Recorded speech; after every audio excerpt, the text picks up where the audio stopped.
Hi guys, Ian here. Welcome to my channel, to another video. Actually, the second video today. So I've gone from a time of having little to say for, a good few weeks to a time to talking your head off, or talking my head off. And I just want to spend a few moments talking about consciousness and the use of recreational drugs, psychedelics or hallucinogenics or whatever. And I'm making this video because I swear to you, right, I am telling you the truth when I say I have never tried any kind of drug. I've never smoked and I've never tried anything, basically. That's not to say that I won't, but to date I haven't. But having talked with people who do use cannabis and various other things, it struck me how the experience they describe is in many ways similar to the experience that the practitioner of mental disciplines on a spiritual path will experience. Now, often people will say about the experiences people have when they use drugs, that the brain is just addled and there's neurons firing, randomly, haphazardly, and what they experience is just a jumbled load of rubbish. Now, okay, well that's one school of thought, but there's also another school of thought, which is that drugs that alter our perceptions, that interfere with our normal way of thinking, give us access to different states of consciousness. Now, we know, don't we, from the practices of ancient peoples, that this has been the case, because when Native Americans go on their journey quests, they will often use certain botanicals to help them to achieve that. This is something that humanity has been doing for the longest time. So we would be very arrogant, wouldn't we, if we just said, well, yeah, anything that's experienced whilst under the influence of drugs is meaningless, and it is just the random happenings of a disturbed brain, disturbed through the chemicals that have been introduced to it. So I do think that the experiences people have when they take hallucinogenics, psychedelic drugs, I don't think that they are their brains going crazy. I think that they do enter altered states of consciousness. Now, I've come to this conclusion, one, because of what our anthropological, I always struggle with that word, history tells us about the practices of ancient peoples, and two, when I've spoken to people I know well who do use these drugs occasionally, as I say, I'm really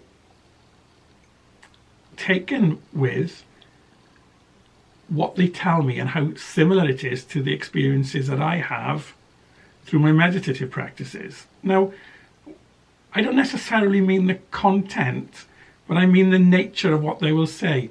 So, for example, one person was telling me that they were absolutely amazed at how real their experience was, that they find themselves in alien environments which they don't really understand, but which are as real to them in those moments as the reality that we are in now. That they see, that they hear, that they feel, that they smell, that they taste, that they are in another kind of reality. And of course, that's because they are. So what am I saying, and why am I saying it? Am I saying that we shouldn't use drugs? Well, I'm not going to get into the moral aspect of it. Obviously, if we become so dependent on something that it interferes with our ability to conduct our normal living, our ability to care for ourselves and for those that we are responsible, that can never be a good thing. Because right here, right now, we are in manifestation, we are in bodies of flesh, and if we take it one step further, we are incarnated into the place that we are, where we are, because the lords of karma deem it to be necessary. So trying to escape through inappropriate use of drugs, which then render us unable to live the life that we were meant to live. No, it can never be good. I can never advocate that. But taking the moral aspect of it aside, are there any other reasons why I think we should really be careful about using chemicals, using drugs to try and accelerate our spiritual experience? And I think there are some. And the reason I say that is this, because when I've spoken to those people who will talk to me about the experience that they've had whilst using cannabis and how real it is, what also seems to come through really regularly is they have no real control over the environment they're in. And whilst cannabis isn't noted for giving bad experiences and bad trips, nevertheless, people find themselves in whatever environment they find themselves in. And though they may have a degree of control of themselves, they don't seem to have any degree of control of the environment they're in. So what this speaks to me of is that they gain through chemicals, through botanicals, what the spiritual seeker gains through discipline and hard work, i.e. access to different levels of consciousness. But the difference is, if you experience that same level of reality, which you will, if you practice meditation, if you practice astral journeying, if you practice rising on the planes, for those who walk an esoteric path, you will gain those same experiences, those same realities, those same senses of sight and sound and touch and taste. But the difference is, because you will be generating them through your own ability, you have greater control. Because you have gained that level of ability through hard work rather than through a shortcut, you are never cast adrift in an environment that you don't want to be in. In fact, you are usually in an environment that you determine yourself to be in, because you are there for a purpose. You go on your astral journeyings to achieve something, to experience something, to find something out, to bring something back.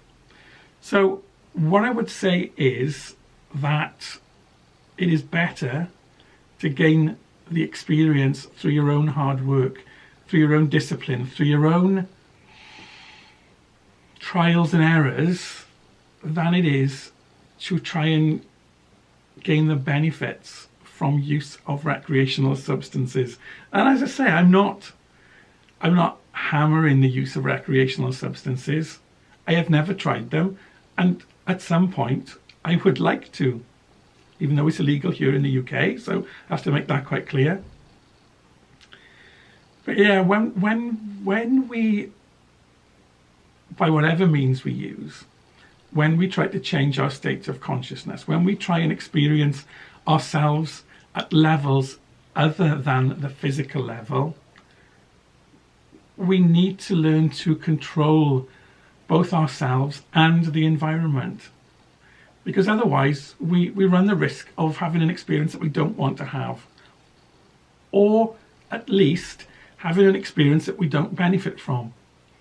Because the purposes of exploring the realms of higher consciousness is always to bring something back, to bring something that will enrich your own experience and enrich your own life, and importantly, enrich the lives around you. This is the purpose. Unless you are following the path of the mystic, you are the oracle in a cave, you are the hermit on the hill, unless you are following a purely mystical path, your job as an occultist, as a ceremonial magician, is to bring back that which you learn to share with other people on the journey. So gain your experiences of other realms through mental discipline, mental practice, and transcendental work. So I'm not saying don't use your recreational substances, but if you're going to, use them in tandem with work that you do on your own without their help, so that you build within yourself the ability to rise on the planes, to shift your consciousness at will. Because that is something that's really possible with practice and with training. You decide that you sit in your time of quiet where you're going to do your meditation, and by an act of will you lift your consciousness from the realm of the mundane to the astral level, or to the Briatic level, or if you're skilled enough, to the level of Absolute, the level of divine emanations, which again was something I talked about this morning. So yeah, I don't think there's anything intrinsically wrong with the use of botanicals in the spiritual quest, but if you're going to use them, they really do have to come second rather than first. Okay, well, great to chat to you for the second time today. See you guys again soon. Bye for now.